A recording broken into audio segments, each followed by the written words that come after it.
Mukesh Ambani, India की biggest company Reliance industries के chairman, जिसकी मार्केट कैपिटलाइजेशन आज 20 लाख करोड़ रुपीस है और खुद मुकेश अंबानी की नेटवर्थ 116 बिलियन डॉलर्स है। उन्होंने रिसेंटली अपने बेटे अनंत अंबानी और राधिका मर्चेंट के प्री वेडिंग फंक्शन में 1259 करोड़ रुपीस को पानी की तरह बहा दिया। लेकिन क्यों? आप कहोगे कि अरे भाई, अमीरी दिखाने के लिए पैसे तो उड़ाएंगे ना, और वैसे भी ये उनकी नेटवर्थ का 0.1% भी नहीं है। वेल नो, क्योंकि मुकेश भाई पक्के गुजराती हैं जो बिना फायदे कुछ नहीं करते, और अनंत अंबानी का प्री वेडिंग फंक्शन भी उनकी एक स्ट्रेटेजिक इन्वेस्टमेंट थी। मगर कैसे, और कैसे अंबानी फैमिली दुनिया को कंट्रोल करती है? Let's decode in today's video.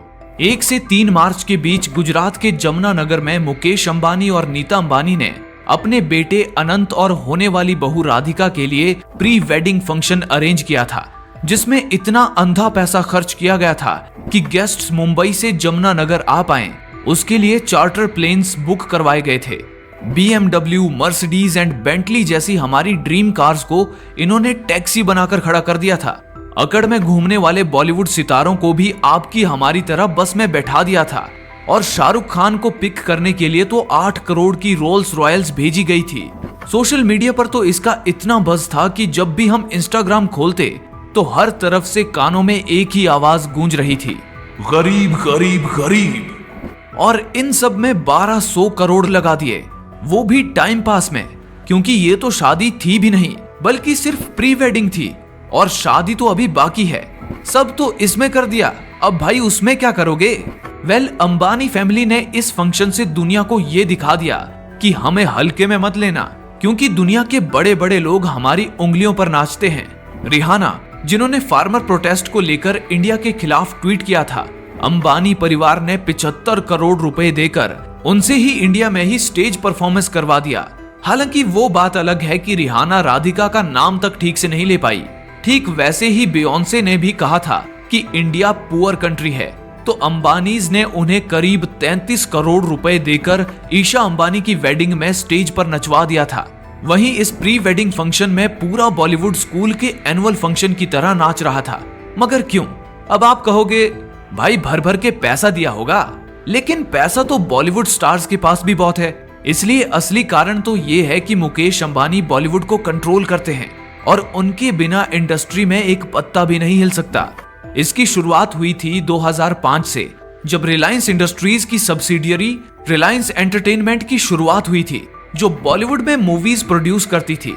लेकिन शुरुआत में तो उनकी मूवीज बॉक्स ऑफिस पर फ्लॉप हो रही थी, तो उन्होंने फैंटम, धर्मा प्रोडक्शंस, वियाकॉम 18 और स्टार जैसे बड़े प्लेयर्स के साथ स्ट्रेटेजिक पार्टनरशिप की, जिसमें उन्होंने super 30, 83, Sooryavanshi, Commando, Don, Singham और विक्रम वेधा जैसी कई बिग बजट मूवीज बनाई।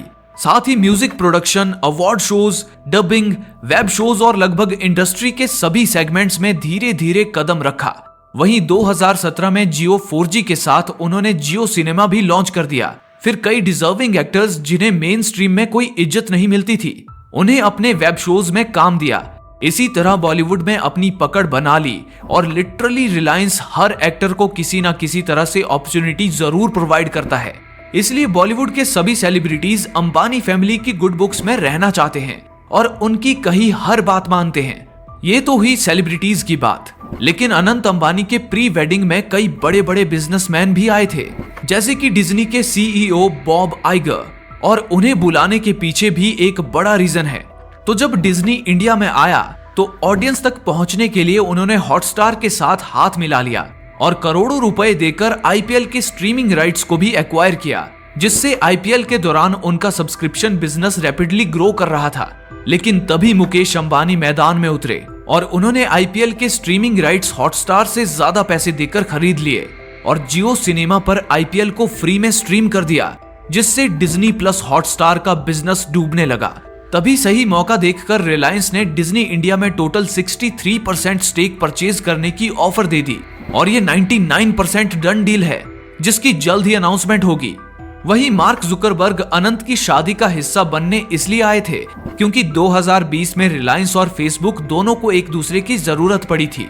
क्योंकि मार्क को इंडिया में व्हाट्सएप से यूपीआई पेमेंट्स शुरू करनी थी और रिलायंस को फेसबुक की टेक्नोलॉजी चाहिए थी।